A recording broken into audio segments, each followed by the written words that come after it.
होता है गेराल्ट और साथ ही सीरी पर, जो कि इस वक्त कैर मोरैन पहुंच चुके होते हैं। कैर मोरैन वो जगह थी जो कि विचर्स का घर होता है, क्योंकि बचपन में इन्हें यहीं पर ट्रेनिंग मिला करती थी। और अगर आप कैर मोरैन के बारे में ज्यादा जानना चाहते हैं तो आप नाइटमेयर ऑफ द वुल्फ की सीरीज को देख सकते हैं, जो कि एक एनिमेटेड सीरीज है। गेराल्ट के वहां पहुंचने पर वेसेमीर और साथ ही उसके भाइयों ने उसका काफी अच्छा स्वागत किया। तभी वहां पर एक विचर पहुंचता है जिसका नाम होता है एस्केल, जहां पर वो ये बताता है कि 6 घंटों तक उसने एक लेशी मॉन्स्टर के साथ में फाइट करी और फाइनली वो उसका हाथ काट कर ले आया। हालांकि लड़ाई में लेशी ने एस्केल को काफी बुरी तरीके से घायल कर दिया था, मगर फिर भी उसने उसका दमदार सामना किया। अगर बात करी जाए लेशी मॉन्स्टर की तो बेसिकली ये हमारे MCU यानी कि मार्वल सिनेमैटिक यूनिवर्स के ग्रूट जैसे दिखने वाले मॉन्स्टर होते हैं, जिन्हें की फॉरेस्ट मॉन्स्टर भी कहा जा सकता है। और अगर इन्हें खत्म करना है तो सिर्फ आग लगी तलवार से ही इन्हें मारा जा सकता है। तो सब लोग ये सोच रहे थे कि आखिर एस्केल के पास जली हुई तलवार तो थी नहीं, तो वो आखिर 6 घंटों तक कर क्या रहा था, क्योंकि वो तो साइज में काफी ज्यादा बड़े होते हैं। वेल अब क्योंकि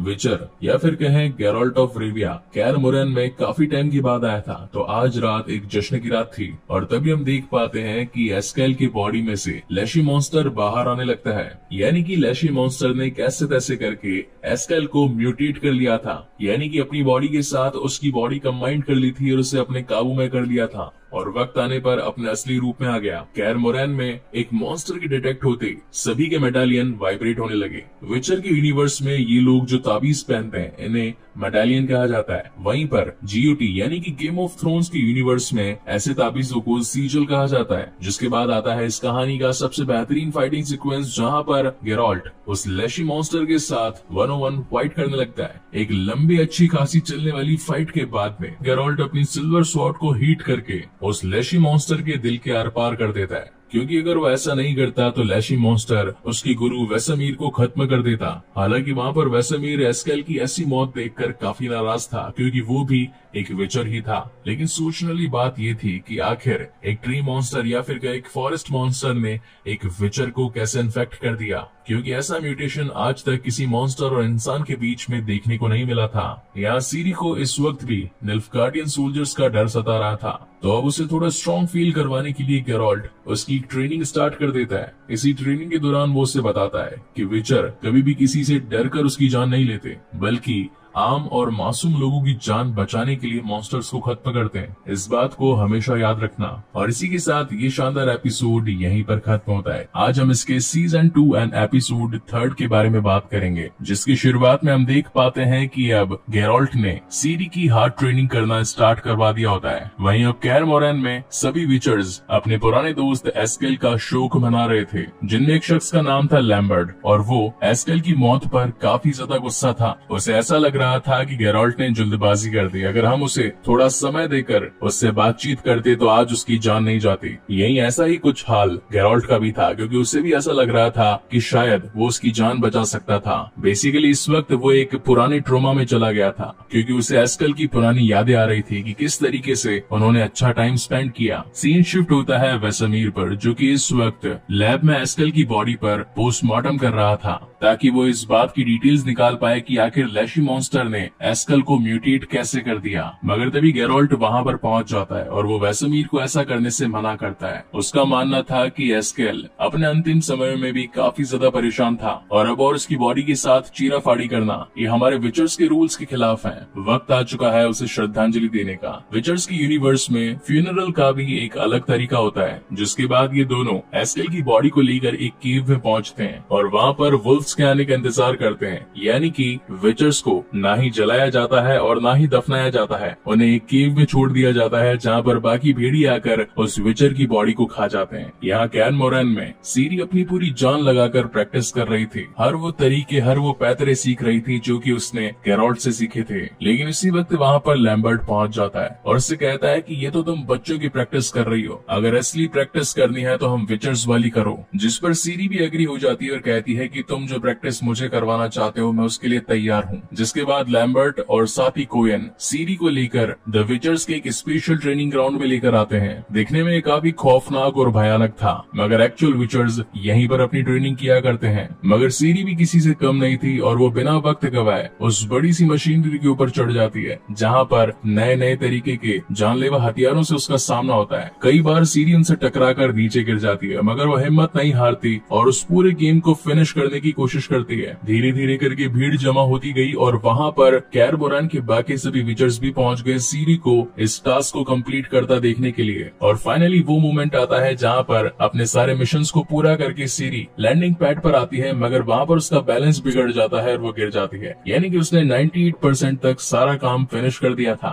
मगर गेराल्ट उससे खुश नहीं था, बल्कि उस पर गुस्सा होता है। हालांकि वो अपनी खुशी उसके चेहरे पर जाहिर करना नहीं चाहता था कि कहीं सीरी सातवें आसमान पर ना पहुंच जाए, लेकिन उससे ये बात तो क्लियर हो चुकी थी कि सीरी किसी चीज से डर रही है और इसी वजह से अपने आप को हार्ड ट्रेनिंग दे रही है। रात को गेराल्ट सीरी के पास आता है और उससे कहता है कि तुम्हें जल्दबाजी नहीं करनी चाहिए, सब कुछ तुम सिर्फ एक दिन में नहीं सीख सकती, इसके लिए समय लगता है। मगर सीरी को गेराल्ट की स्लो ट्रेनिंग में कोई इंटरेस्ट नहीं था, वो अपने आप को बलवान बनाना चाहती थी और सारे खतरों को चुटकियों में खत्म कर देना चाहती थी। तभी वहाँ पर गेराल्ट की नजर एक कपड़े पर पड़ती है जो कि सीरी सिंट्रा से अपने साथ लेकर आई थी, और उसे याद आता है कि वो लैशी मॉन्स्टर इस कपड़े को सूंघते हुए यहाँ तक पहुँच चुका था। इसका मतलब साफ था कि वो लैशी मॉन्स्टर यहाँ पर विचर्स को खत्म करने के लिए नहीं, बल्कि सीरी को अपने साथ ले जाने के लिए आया था। इस बात की इन्फॉर्मेशन लेने के लिए गेराल्ट आखिर सीरी से ही पूछता है कि तुम अपने आप को इतना जल्दी ट्रेनिंग देकर क्या सीख लेना चाहती हो, क्या तुम्हें कोई प्रॉब्लम है या फिर कोई चीज है जो मुझसे छिपा रही हो। तो सीरी फाइनली उसे बता देती है कि उसके विजन्स में उसे ऐसा लगता है कि कोई उसे जंगल से पुकार रहा है। जिसके बाद सीन शिफ्ट होता है नेक्स्ट डे और यहाँ पर हमें हेनरी कैविल यानी कि गेराल्ट ऑफ रिविया अपने एक्चुअल द विचर वाले कॉस्ट्यूम में देखने को मिलता है। ये दोनों इस वक्त जंगल में जा रहे थे जिसके विजन्स सीरी को लास्ट नाइट आए थे। चलते चलते ये दोनों जंगल की एक ऐसी जगह पर पहुँचते हैं जहाँ पर विचर सीरी को ये बताता है कि उसने उसकी माँ को यहीं पर पहली बार अनकंट्रोल्ड मैजिक करते हुए देखा था और हो न हो वही उनका मैजिक तुम्हारे अंदर भी आया है। तभी सीरी को महसूस होने लगता है कि वही लैशी मॉन्स्टर जिसने की एस्केल को इन्फेक्ट किया था वो यहीं कहीं आसपास है, और देखते ही देखते वो वहाँ पर पहुँच जाता है। गेराल्ट अपनी स्वॉर्ड को निकालकर उससे लड़ने के लिए तैयार हो जाता है, लेकिन तभी हम देखते हैं कि उससे भी बड़ा मॉन्स्टर आकर उसे मौत के घाट उतार देता है और फिर सीरी के पीछे पड़ जाता है। यहाँ गेराल्ट उससे लड़ने की काफी कोशिश करता है, मगर वो साइज में काफी ज्यादा बड़ा, तेज और ताकतवर था, इसलिए गेराल्ट उसका सामना नहीं कर पा रहा था। मगर फिर भी वो उसे रोकने की काफी कोशिश करता है। मीनवाइल सीरी वहाँ से अपनी जान बचाकर चट्टानों के बीच भाग जाती है। इसी बीच उसका पीछा करते करते वो बिग मॉन्स्टर भी वहाँ पर पहुँच जाता है, लेकिन वहाँ पहुँचने के बाद वो उसे मारता नहीं है, बल्कि उसे घूर कर देखने लगता है, मानो कि जैसे उससे कुछ बात करना चाहता हो। लेकिन तभी पीछे से गेराल्ट आकर अपनी तलवार से उसका सर धड़ से अलग कर देता है। इसका सर देखकर गेराल्ट को लगता है कि इसमें किसी एक जानवर की नहीं बल्कि 4-5 अलग अलग जानवर को म्यूटेट करके एक बड़ा मॉन्स्टर बनाया गया है। इसे जरूर लैब में लेकर जाकर चेक करना चाहिए कि आखिर इन मॉन्स्टर्स को बना कौन रहा है। यहाँ सीन शिफ्ट होता है ब्रदरहुड ऑफ सोर्सर्स में, यानी कि मेजेस और सोर्सेस के बीच की मीटिंग, जहाँ पर यह मुद्दा उठाया जाता है कि स्वार्टन हील की लड़ाई के बाद में जब केहिर को कैद कर लिया गया तो उसका माइंड अभी तक क्यों नहीं रीड कर पाया कि आखिर उस जंग के पीछे का रीजन क्या था। तो टिसेरा बताती है कि मैंने उसका माइंड रीड करने की काफी कोशिश करी, मगर किसी बड़े मैजिक ने वहाँ पर एक माइंड रीडिंग बैरियर लगा रखा है, जिसकी वजह से मैं उसके दिमाग को रीड नहीं कर पा रही। जिसके बाद ये सभी एस्टेड से इस पूरे मामले के बारे में बातचीत करने लगे, क्योंकि वो भी काफी टाइम से सिंट्रा में ही था। मगर एस्टेड उन्हें बताता है कि वो वहाँ पर निल्फगार्डियंस के ऊपर नहीं बल्कि मोनोलिथ्स के ऊपर रिसर्च करने के लिए गया था। अब ये मोनोलिथ क्या होते हैं इसके बारे में मैं आपको एक छोटा सा ब्रीफ दे देता हूँ। विचर के यूनिवर्स में जगह जगह पर बड़े बड़े साइज के मोनोलिथ्स पड़े होते हैं जो कि एक चट्टान के रूप में दिखते हैं, मगर ये होते किस वजह से हैं इसका एक्चुअल पर्पस अभी तक किसी को पता नहीं चला है। मगर ये बात तो श्योर है कि ये मोनोलिथ आगे जाकर सीजन 2 में एक बहुत ही बड़ा रोल प्ले करने वाले हैं। Well, coming back to the main story, यहाँ पर ब्रदरहुड को ये तो पता चल गया कि एस्टेड इनके कोई काम का नहीं, मगर इन्हें जल्द से जल्द निल्फगार्डियंस और सिंट्रा के बीच की हुई लड़ाई का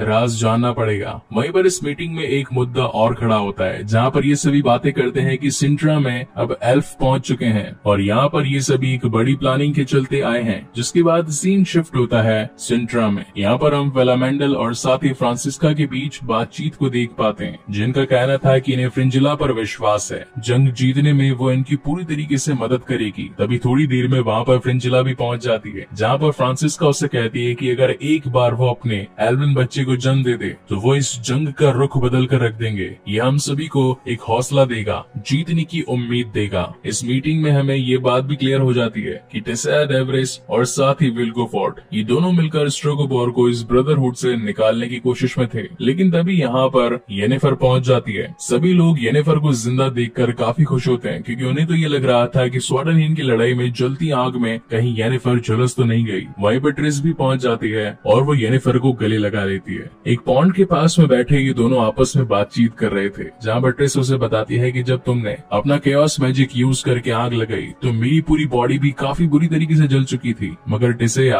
और हीलिया ने मुझे अपने मैजिक की मदद से फिर से ठीक कर दिया। देखा जाए तो इनडायरेक्टली ट्रिस को जलाने वाली येनिफर ही थी, मगर उससे उस पर कोई गुस्सा नहीं था। स्ट्रेगोबोर को ये बात बार बार खटक रही थी कि येनिफर यहाँ पर क्यों आ गई, और वो उसे सीधा फाल्का विच से कनेक्ट कर रहा था। और तभी वो ब्रदरहुड के बीच में फाल्का की कहानी बताता है कि जो पावर्स आज येनिफर के पास में है वो कभी फाल्का विच के पास में भी थी, क्योंकि येनिफर की तरह ही फाल्का भी एक पार्ट एल्फ थी, यानी कि उसके अंदर भी एल्वन खून मौजूद था। एक बार फाल्का ने भी इल्लीगल फायर मैजिक को यूज किया था, और एक वक्त तो ऐसा आया था जब फाल्का ने अपने गुस्से में पूरी दुनिया पर आग बरसा दी थी, लेकिन तब स्ट्रेगोबोर ने आकर उसका सामना किया था। हालांकि इस वजह से उसके हाथ भी जल गए थे, मगर उसने अपने मैजिक से अपने हाथ वापस बना लिए। इस मीटिंग के खत्म हो जाने के बावजूद भी स्ट्रेगोबोर को ये लग रहा था कि येनिफर में फाल्का वाली ही पावर्स है, और वो येनिफर को यहाँ पर रुकने देना नहीं चाहता था। इसलिए वो सबकी नजरों से बचकर अकेले में जाकर उसका दिमाग पढ़ने की कोशिश करता है। बेसिकली ये वही टेक्निक थी जिसे टेसेया डेवरेस ने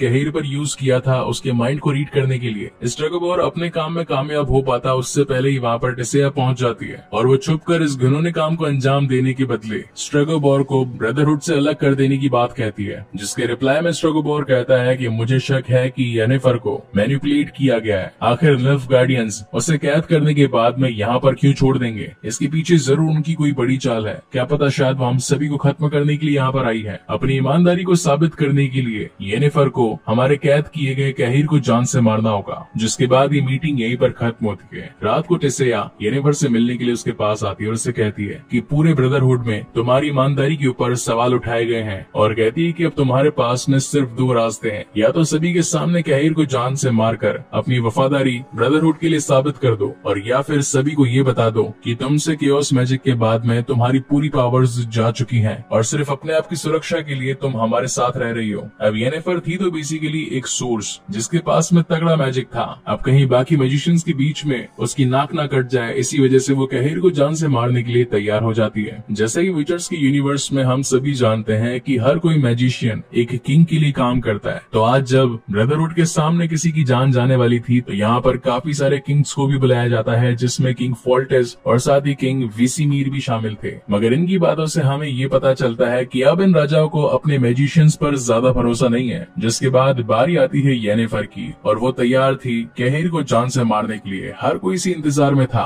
मगर यहाँ पर गेम पलट जाता है और येनिफर उसकी गर्दन की जगह उसके हाथ की जंजीरें काटकर जलती मशालों को वहाँ पर गिराकर उसके साथ घोड़े पर बैठकर भाग जाती है। और इसी तगड़े सस्पेंस के साथ ये शानदार एपिसोड यहीं पर खत्म होता है।